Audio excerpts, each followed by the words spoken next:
Thank you. I am Nakazawa. I am an anthropologist. When I was enjoying the children's kabuki performance, I was made to think many things. In the anthropology, children and the drama and dance are deeply related in many festivals, and they have very old origin. Many of them are from the Paleolithic era. And that kind of festival has survived today. And the children's kabuki of Unagi town may be one of them because it's a kind of initiation for children.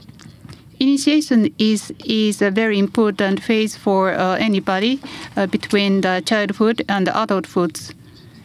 And in the Neolithic era, the initiation became very much sophisticated and started to take many forms. But the original form has not changed for the initiation. So in the initiation, children are given education. It's quite important. In a community, in a tribe, they have respected sets of value system, and they take time to instill the value system to children, taking, for example, for 2 years. And the theater and drama plays an important role in many of the initiations. That means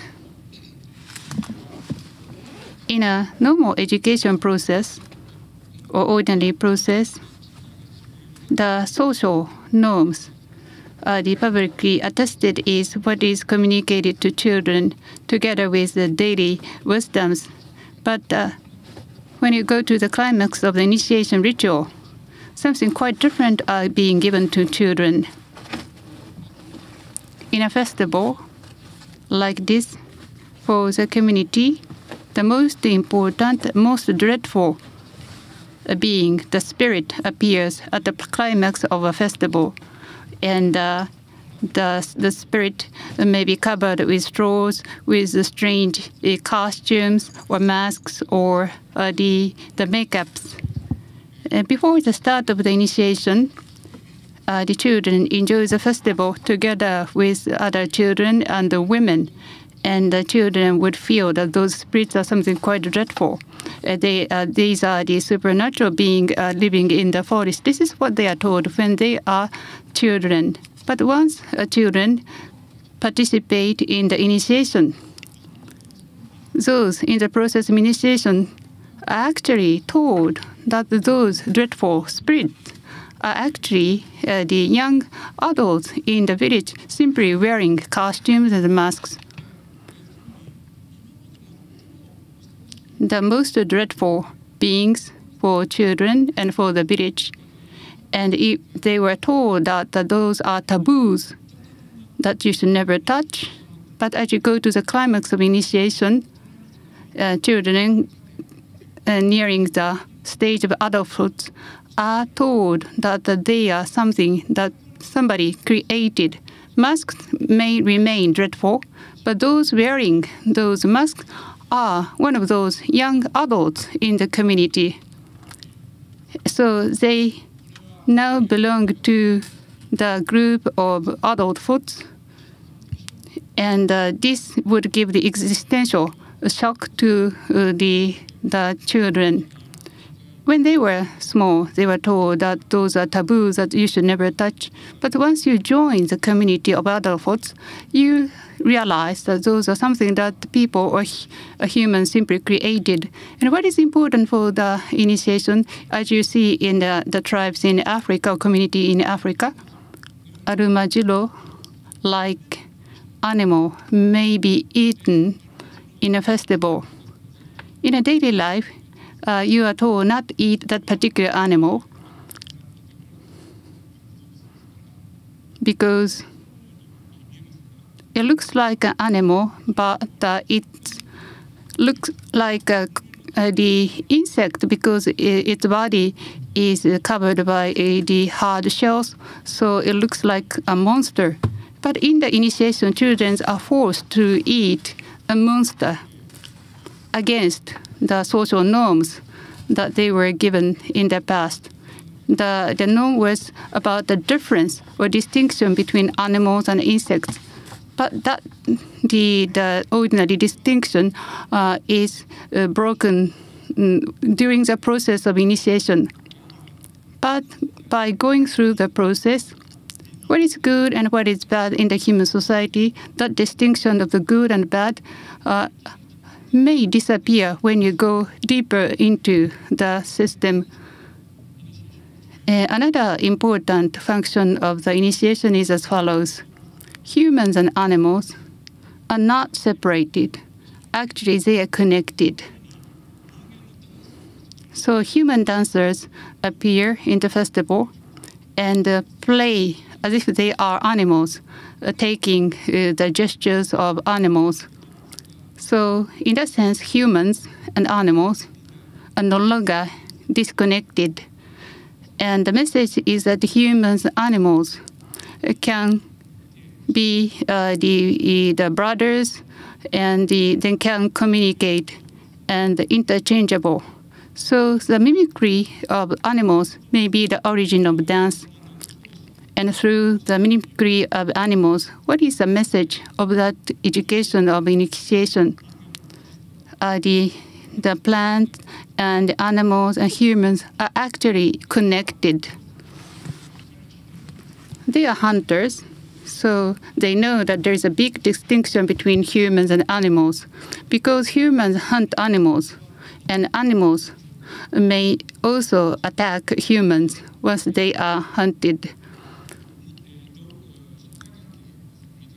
And the relationship with the nature and the music, its meaning is quite different for humans and animals.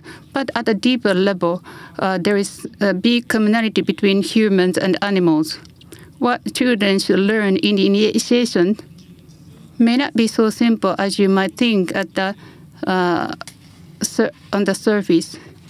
Education is not limited to imparting important information or important principle, like taboos which support the value system, because in initiation, younger people are taught something quite contrary, which may go completely against the ordinary social norms. This is one of the important functions of the initiation, which continued from the Paleolithic era. The transfer from the childhood to the adulthood was something quite complex for the primeval people. If you become an adult, in order to support your lives, you have to obtain important knowledges and wisdoms. But the inner society, at the depth, the society is something artificially created by humans, and another way of organizing a society could be possible. This is the kind of deep message that people can get when they go through the initiation. I'm not saying that always initiation was like this, but anthropology conducted many researches on initiation, and in many cases, the anthropologist could discern a very complex meaning. When I was enjoying the children's kabuki, I was wondering why they have to perform kabuki. The kabuki started in Edo era, so for the anthropologist, I would say that the kabuki is very new, but its origin is very old. So this means during the initiation, time stops, or time may be reversed to the mythical time. Children perform kabuki, and they recite the Edo era's language. In that sense, they are going back along the flow of time. And their gestures are quite different in comparison to their gestures in their daily lives. And they perform together with music and chanting. And the consciousness of the children are brought back to the past. So reversal of time is another important aspect of initiation. So people are going back to the primeval era. And in today's education, and that is actually being practiced in the form of children's workshop for kabuki. And it was really surprising to me, and I was pleasantly surprised to find that even today, very old lessons or the way the human experience is organized is still alive in the form of such a practice in our society today. So today I'd like to speak of art, which includes many elements, performing art and drama also. I'd like to think of the origin of art.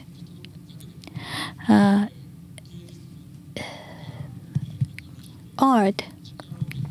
How does it allow us to go back in time? Or what is considered right can be reversed or can be undermined by the work of art. And perhaps you can understand how it happens through my talk. Why initiation is important? In the long history of the humankind, 2 million or 3 million years of history. And actually, the scientists discovered that we can go back even further as the history of the humankind. And Homo sapiens and sapiens appeared at one time in our history. That is our ancestors. The structure of our brain was exactly the same with the brain of Homo sapiens. And the older humans were not able to compete with Homo sapiens, and they went extinct. But Homo sapiens, who used the stones, utensils, began initiation. And in the process of initiation, painting, dance, and music all began at one time. When we think of the origin of art, this is a very important question. Those older humans before Homo sapiens were actually had a very well developed technologies and skills, and their language seems to be quite the same with the languages we speak today. For science and for technology, older humans reached the level of that of Homo sapiens. But when Homo sapiens appeared on the earth, they borrowed the stones used by older humans. So in that sense, older humans were very well developed in technology and science, but that was not the case with art and religions. Homo sapiens sapiens, when our ancestors appeared for the first time, it gave rise to art and religions. So our intellectual capacity to develop science and technology seems to be different from the abilities to give birth to art and the religions, and that appeared in the mindset and mind of the Homo sapiens, and that is called the cognitive revolution. And with the emergence of cognitive revolution, the structure of the brain changed dramatically, and Homo sapiens came to have the structure of the brain which is the same with our brain today.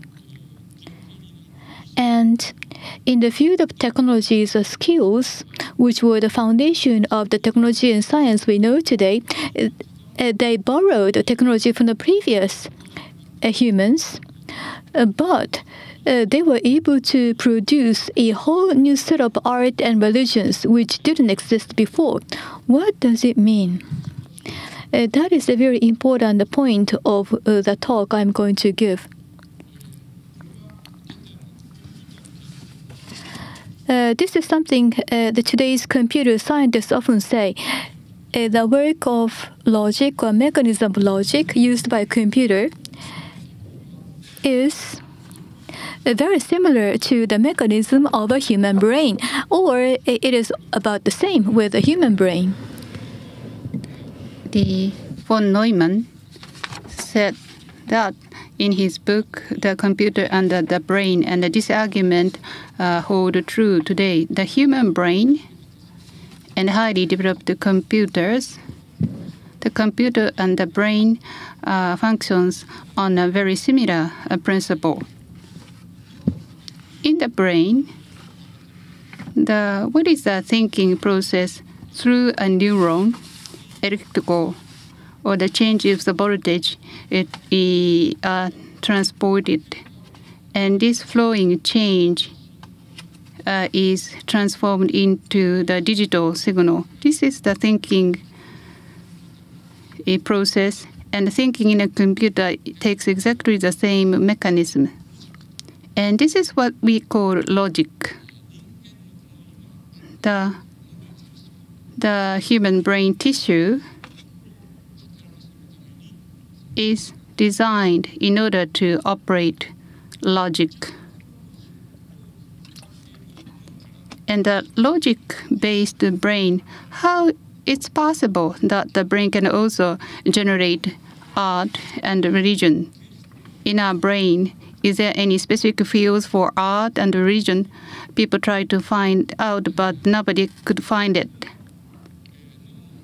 In a brain, according to brain scientists, when they look at the structure of the brain, like a computer, the operation is based on logics. This is what they can find because that's the neural system. But when we look at our mind, it seems our mind seems to be moved by something different from logic. And this operation of the mind has a lot to do with the emergence of religion and art. And the anthropologist and the philosopher try to understand how art and religion has been generated. When you look at the brain, the neuroscience, like view, when you look at the tissues of the brain, as you heard about the neocortex, the principle working in the brain is same as a computer. The principle shared with a computer, can it produce art? Well, we cannot say yes, because if you ask whether the computer can create art, well, the computer can mimic what we do, or the computer can create some new pieces by combining what human created. But what we call the artistic creativity may not be available from the logic-based function of the brain. But how is it? And the ancient Greek philosophers had some idea. The Greek philosophy developed dramatically, and the philosophers tried to understand the mechanism of thinking of humans. And the ancient Greek philosophers were the first group of people who tried to understand this phenomenon deeply. And they thought that there seems to be two sets of functions in the human brain. One of them is logos. And logos is related to words like logic. So they thought that there is a logos working in a brain or in an intellection.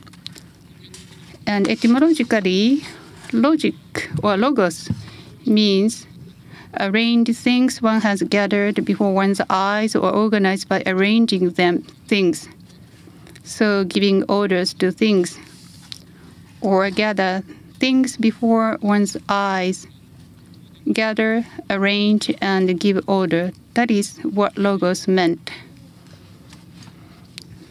And the function of the logos and the brain's tissue are deeply related. Electrical signal go through the neuron, conveyed from one neuron to another sequentially, and the information received by the sensory systems arranged in a linear sequential fashion.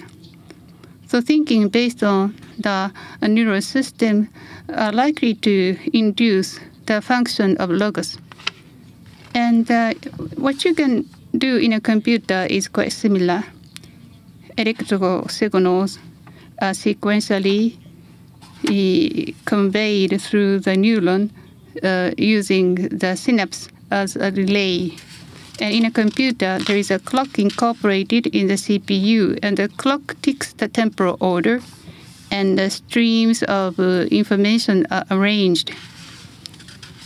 So the computer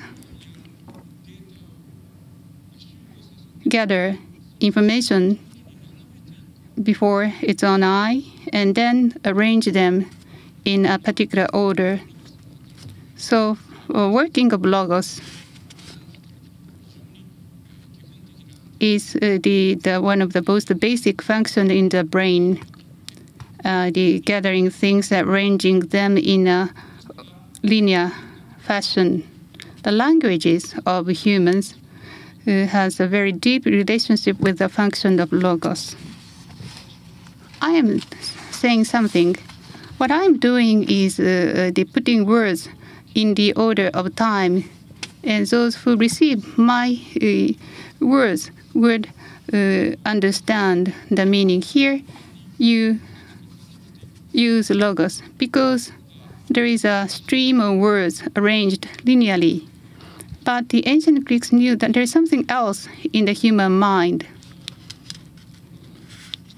Logos is an important function of the human brain and the mind, but there is another important function in the brain and the mind that is called lemma. Usually, lemma is understood as the auxiliary, the preposition, but in ancient Greek, philosopher used the term of lemma, meaning grasping the whole, all at once. Logos is about arranging, giving order, and the lemma is a capability to grasp the whole. And this function of lemma in the mind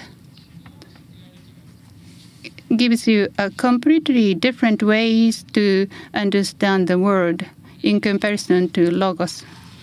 According to lemma, the grasping everything in the world is possible.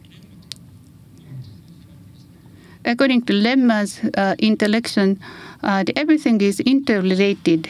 All the parts are interrelated in the reality. And by intuition, lemma understands parts which are all interconnected holistically. Logos and lemma for ancient Greek were understood. But the ancient Greek philosopher thought that the logos is more important. Lemma gives you the capability to understand the world as a whole. But they said that the logos is the way to understand the most accurate understanding of the world, because this is because the language works on logos. The subject and the verb and the object, you need to follow a particular order of words in a language in order to understand the phenomena in the world rationally. And they thought that this was the only correct way to perceive the world. Lemma, that is the grasping of the whole by intuition, although the ancient Greek philosophers were aware of it, but the lemma was given an inferior position. But if you go to the east, Asia or Asia, in the world of Asia, lemma was thought to be more important. Logos-based perception, of course, is important, But in order to have the understand the essence of the word, Asian philosophers thought that the lemma is important. When you look at all the ancient philosophical traditions in Asia, lemma is given the highest importance. And Buddhism gave the highest priority. According to the Buddhism, a logos-based understanding can make you understand only part of the world. But the real truth of the world has a structure different from logos. And the human mind that can really understand the truth of the world needs something other than logos. So according to the Buddhism, the Lemma was the most important principle. Lemma was understood as engi in India or dependent origination in Indian philosophy. Logos is understanding of the phenomena with causality in a linear manner. But according to Lemma, this is a grasping of the whole all at once. So all parts in the whole are interconnected, and the whole universe are in a movement. This is how the world is perceived by Lemma, and this is what they called engi or dependent origination. So, according to the dependent origination, all the parts are interconnected in the universe, and the whole universe is in movement. So, according to Buddhism understanding of dependent origination, the opposition between the right and the left, that kind of understanding is denied in Buddhism. Any answer, any solution is related to all other solutions, and all are interconnected, moving as a whole.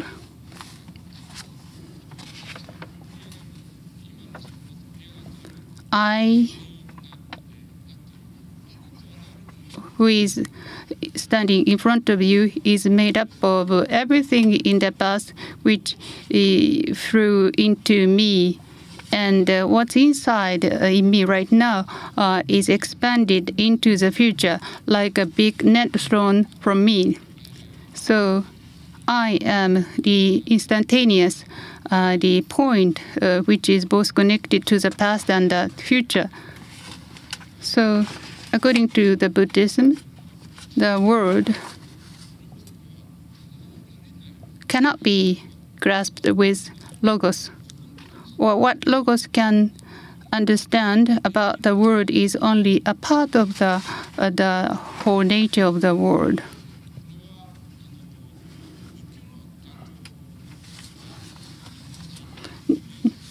The Meiji intellectuals with the Buddhism tradition found it quite difficult to accept the Western philosophy, which was based on the causality. The Western philosophy and the sciences are about the causality and the deterministic, the capability of sciences based on the information. However, the Japanese intellectuals in Meiji era, immediately after the Edo era, still maintained the Asian tradition. On the surface, there may be the causality of causes and effects, but in the world, there are something that remains latent in the world. And all of those latent things stay in ourselves, and they form a big net, and the big net is in motion. So when the Japanese intellectuals encountered the Western logos-based way of thinking, they suffered from the opposition between the Lemma and the logos traditions, and they had to work very hard to overcome this the basic opposition between logos and Lemma. And I would like to just mention one scholar, Minamikata Kumakusu. He tried to conceptualize a new form of science based upon dependent origination, and then soon Kyoto school scholars tried to restructure modern sciences based upon a dependent origination and began to think of Japanese school of thoughts. A very ambitious attempt indeed. So for the Japanese people, the question of logos and lemma is still a very fundamental question which is nagging us, the Japanese.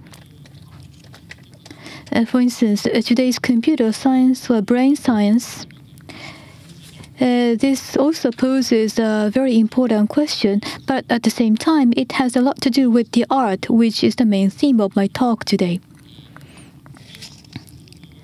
Artistic creation has to depend upon the lemma-based logic and intellection. That is essential for an artistic creation. And it would be very interesting if I could go through some salient examples, but I have to rush for the interest of time today.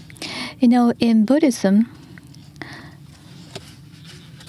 when one thing is manifest in this world, observable in this world, and for there are so many elements which is behind that manifest event, and they are latent, they are not seen in the world.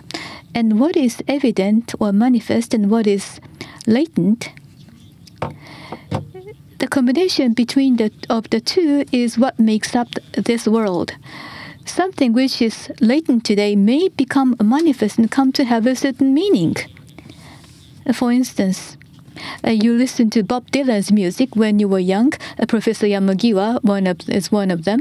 And for him, that experience was latent for years and years. But when he talked to new students in the ceremony, that experience came to hit the surface and it began to take certain meaning. If it didn't come to the surface and remain latent, then forever and ever Bob Dylan's song would stay latent quietly. We do not know when it may erupt to hit surface, but it may remain latent. And when something becomes manifest, then it might have a certain impact on him or on the world. But once something becomes observable, it may go back to a latent state once again. And there could be such a cycle of manifestation and the latency. And that's one basic thinking in the Buddhist tradition. So if I take an analogy, something like manifest in the world can be expressed as the real numbers. If I take a math analogy, and those what are latent can be likened to imaginaries. So all elements which exist in the world today are made up of combination of real numbers and imaginaries. And imaginaries thus are directly connected to this manifest world. They may not come to a manifest event soon. However, x plus iy, which is the basis of what we learn in mathematics, that is a complex number, which is the combination of imaginary and real number, is the basis of this world. And the relationship between the real number and imaginary changes all the time in this world. And what was imaginary a moment ago may become a real number and become manifest, and what was real may become imaginary. A repetition of such a cycle is what makes up this world. So we, our beings, or I as a being, has an imaginary in ourselves, and the real part of us is on the surface, and that is recognized as I, and that's how people look at me. However, every being has a latent world, a world of imaginaries. And imaginaries affect the whole, and the whole move, being made of the real and imaginary.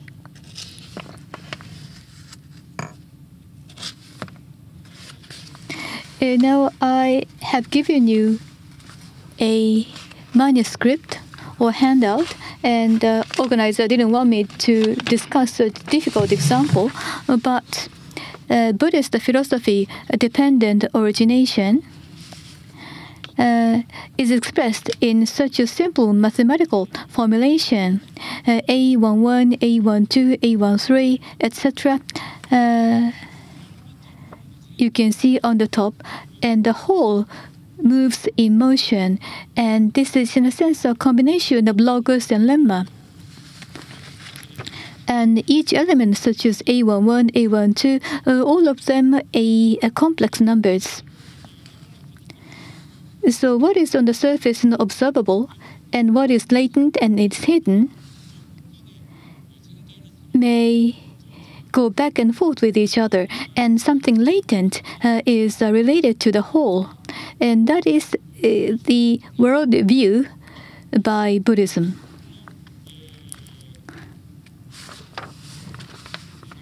So this combination of elements, rows and columns, those elements may change instantaneously, but at the same time they maintain identity, and that this is how Buddhism sees the world. So what you see in this handout is a matrix, and we can look at the world like a matrix. And again, this is how Lemma conceives the world. But in order to understand each element, we use the logos-based intellection for analysis. So the world is conceived as an unlimited matrix. That is how, in Buddhism, the concept of dependent origination sees the world. And this is taken from Dr. Shinichiro Tominaga's book on quantum mechanics.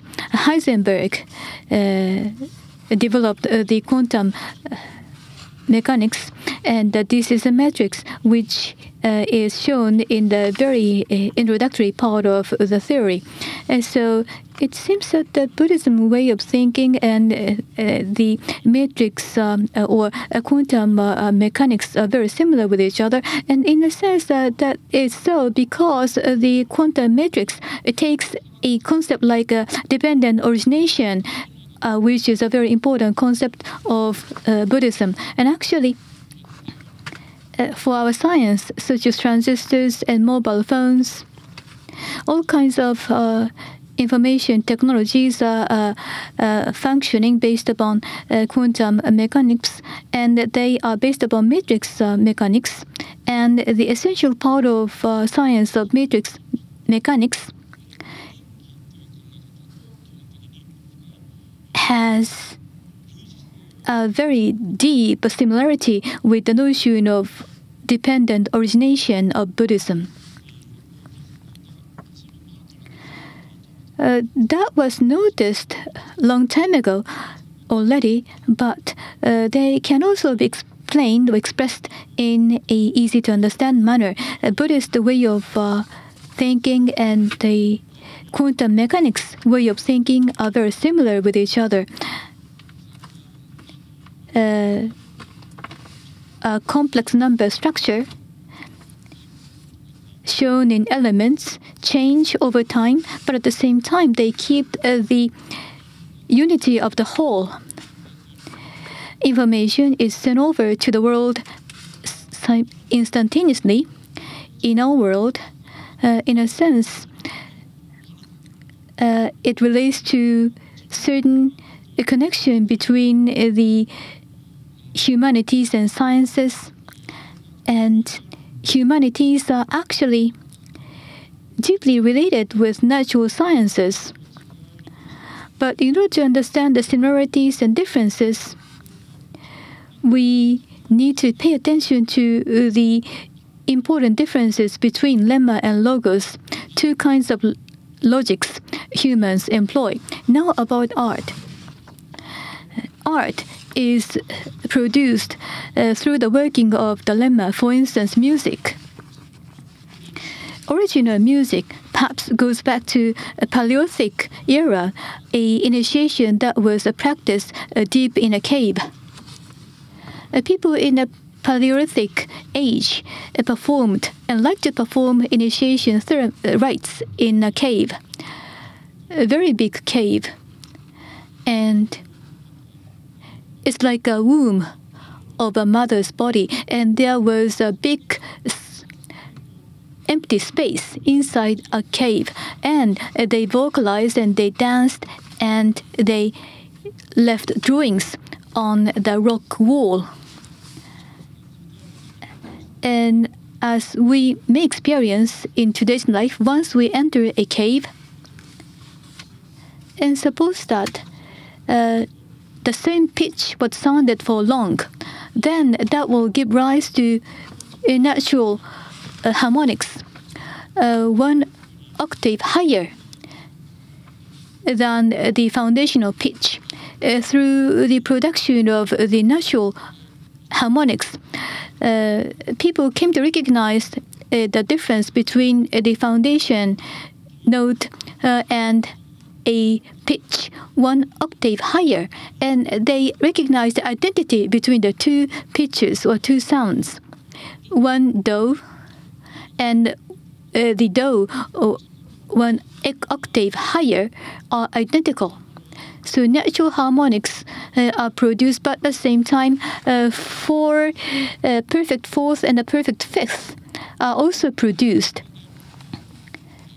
In other words, the basic of a music pentatonic scale was recognized inside the cave.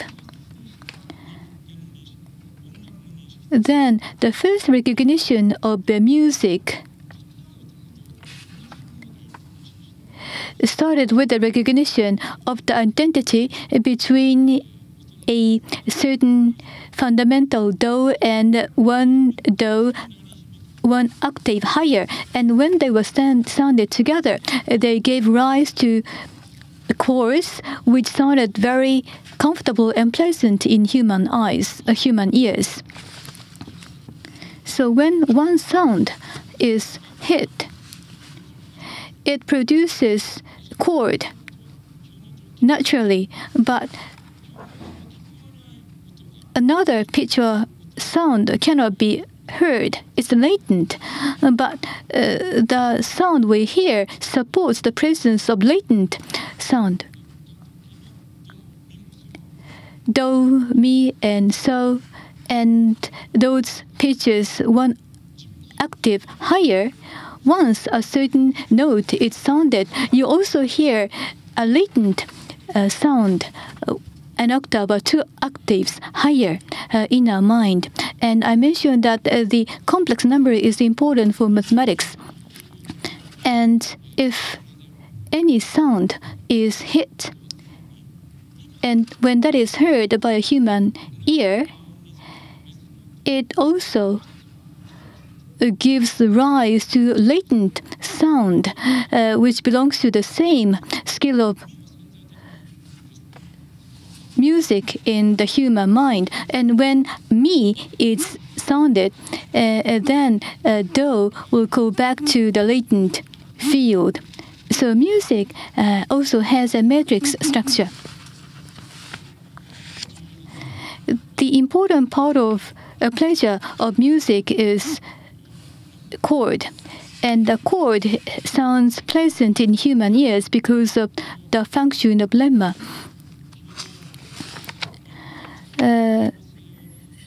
Based upon the foundation pitch, one octave higher and one more octave higher, a different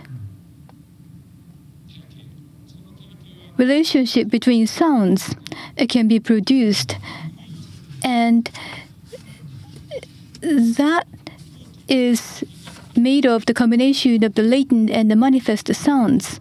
And when they move together, they form a music. And this is something Mozart often wrote in his letters. When I think of or hit upon a certain music, I hear chords in my mind. I am able to hear all the chords once I hit upon a certain line of melody, and I need to write all of those chords on the notes. But it's just a pain to write it down in the form of notes.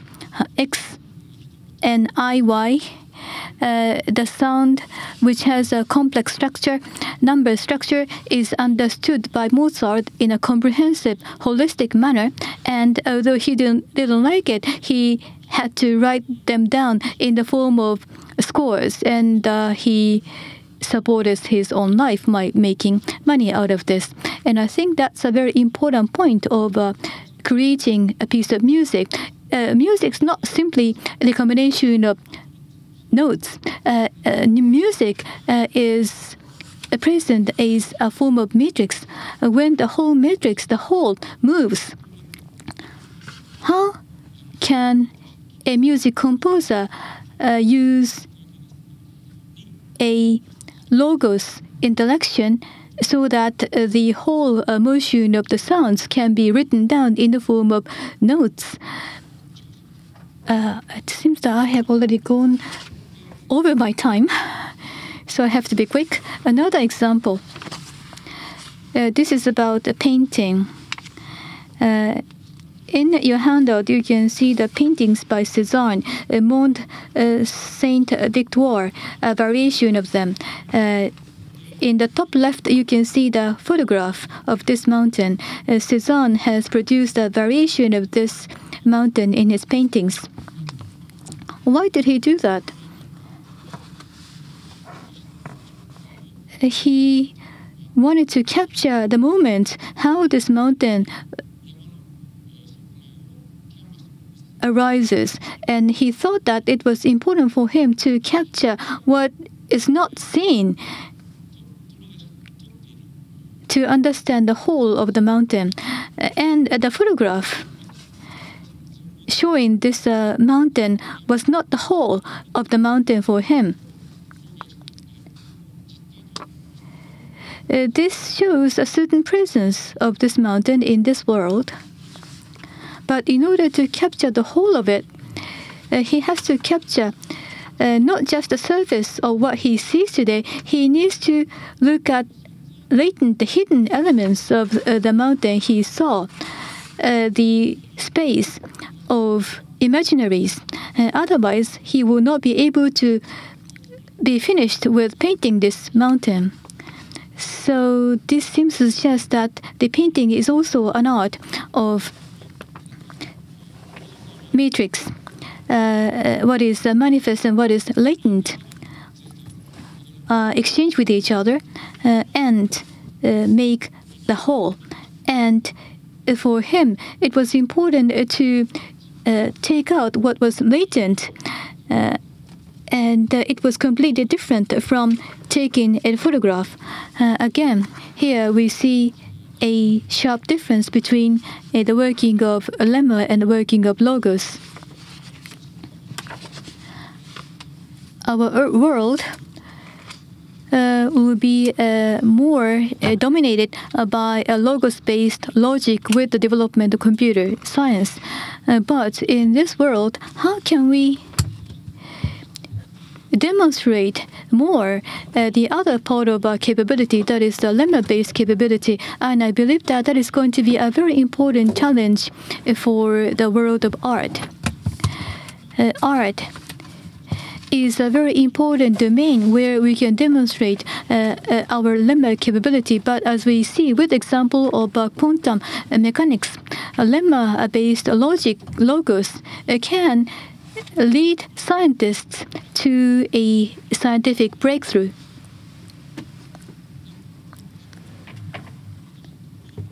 So lemma is important intellection for our future. I'm sorry that I have gone over my time. Thank you very much for your attention.